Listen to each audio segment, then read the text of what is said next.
தமிழகத்தையே உலுக்கிய திருவண்ணாமலை மண் சரிவு உயிரிழப்பு.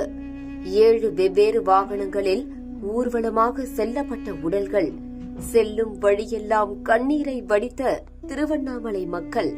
பெஞ்சல் புயலால் திருவண்ணாமலையில் கொட்டி தீர்த்த கனமழையால் அண்ணாமலையார் மலையடிவாரத்தில் வ.உ.சி. நகர் 11வது தெருவில் மண் சரிவு ஏற்பட்டதில் ஒரே குடும்பத்தை சேர்ந்த 5 சிறுவர்கள் உட்பட 7 பேர் உயிரிழந்தனர்.